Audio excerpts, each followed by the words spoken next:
देखिए 2024 के लोकसभा का चुनाव सामने है और एनडीए में सीट शेयरिंग को लेकर मामला फंस रहा है। चिराग पासवान पहले ही 11 सीट पर अपना तैयारी शुरू कर दिए हैं। अब एनडीए में देखिए नीतीश कुमार भी शामिल हो गए हैं और बीजेपी है, वहीं उपेंद्र कुशवाहा की पार्टी है, जीतन राम मांझी भी एनडीए के हिस्सा है और पशुपति पारस भी एनडीए के हिस्सा है।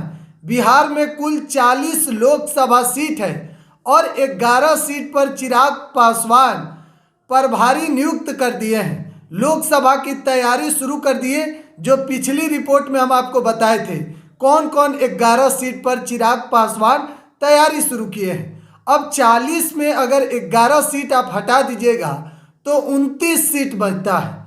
अब 29 सीट में बीजेपी कितने सीट पर लड़ेगी? नीतीश कुमार भी इस बार आ गए हैं, तो नीतीश कुमार कितने सीट पर लड़ेंगे? चिराग पासवान के चाचा पशुपति पारस भी हैं, जीतन राम मांझी भी हैं, उपेंद्र कुशवाहा भी एनडीए में शामिल है। तो कहीं ना कहीं मामला अब सीट शेयरिंग में फंस रहा है।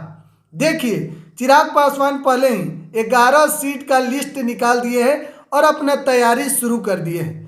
पिछली बार की हम बात बताएं, यानी कि 2019 के लोकसभा चुनाव में एनडीए में चिराग पासवान 6 सीट पर चुनाव लड़े थे और नीतीश कुमार उस वक्त भी एनडीए में थे। 17 सीट पर नीतीश कुमार चुनाव लड़े थे, यानी कि जदयू लड़ी थी, और 17 सीट पर बीजेपी भी चुनाव लड़ी थी।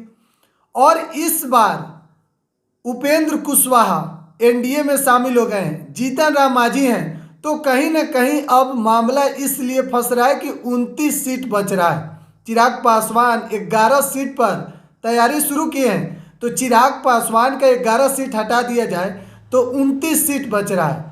अब पिछली बार नीतीश कुमार 17 सीट पर लड़े थे, तो इस बार कितना सीट पर लड़ेंगे? अगर 17 सीट पर लड़ जाते हैं तो फिर बीजेपी कहाँ जाएगी? और उसके बाद जीतन राम मांझी की पार्टी है, उपेंद्र कुशवाहा की पार्टी है, उसके बाद पशुपति पारस की पार्टी है, और मुकेश सहनी अभी तक कुछ क्लियर नहीं किए हैं कि किसके साथ मुकेश सहनी मिलकर चुनाव लड़ेंगे। अगर एनडीए में आ जाते हैं तो फिर मुकेश सहनी कहीं ना कहीं इस बार 2024 का जो लोकसभा चुनाव है, 40 लोकसभा सीट वाला बिहार, एनडीए में मामला फंस रहा है सीट शेयरिंग को लेकर। इतना ज़्यादा घटक दल है, कई घटक दल है, और सीट को लेकर मामला जरूर फंस रहा है कि आखिर किनके पार्टी को कितना सीट दिया जाए। जाहिर सी बात है कि अब चिराग पासवान जब 11 सीट पर तैयारी कर रहे हैं तो उनके चाचा पशुपति पारस भी कम से कम 6 सीट जरूर मांगेंगे। और उपेंद्र कुशवाहा है, नीतीश कुमार पिछली बार 17 सीट पर लड़े थे, इस बार भी 15 से 17 सीट मांगेंगे। तो फिर बीजेपी जो देश के नंबर 1 पार्टी और पिछली बार 40 लोकसभा सीट में 39 सीट एनडीए जीती है, तो फिर बीजेपी कितने सीट पर चुनाव लड़ेगी? कहीं ना कहीं देखिए कुल मिला के एनडीए में सीट शेयरिंग पर बहुत ज़्यादा माथा पेची है कि आखिर किसको कितना सीट दिया जाए, किसको नाराज किया जाए तो कौन खुश होगा। कहीं ना कहीं सीट शेयरिंग को लेकर एनडीए में अंदर ही अंदर अब घमासान मचा हुआ है। नीतीश कुमार के आने से सीट शेयरिंग में ज़्यादा दिक्कत हो रहा है एनडीए में, क्योंकि नीतीश कुमार पिछली बार 17 सीट पर लड़े थे, इस बार भी उतना ही सीट मांगेंगे।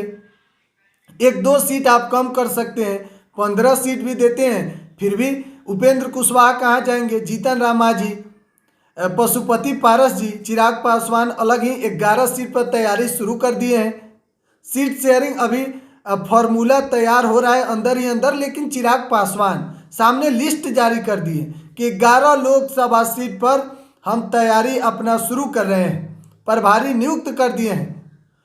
तो अब एनडीए में देखने वाली बात होगी कि आखिर सीट शेयरिंग में क्या फॉर्मूला अपनाया जाता है, किसके पार्टी को कितना सीट दिया जाता है, क्या कुछ होगा।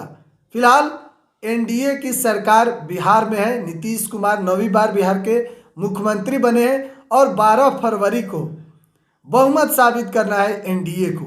इसी को लेकर बिहार में एक अलग सियासी घमासान मचा हुआ है। लेकिन हम बात कर रहे थे सीट शेयरिंग को लेकर, तो सीट शेयरिंग में कहीं ना कहीं बहुत ज़्यादा इस बार एनडीए में माथापेची है और बहुत ज़्यादा अंदर ही अंदर आप कह सकते हैं कि एक दूसरे में, क्योंकि कई घटक दल इस बार शामिल हो गए हैं और नीतीश कुमार अचानक से एनडीए में आ गए, तो जाहिर सी बात है सीट शेयरिंग में और ज़्यादा समस्या होना तय है।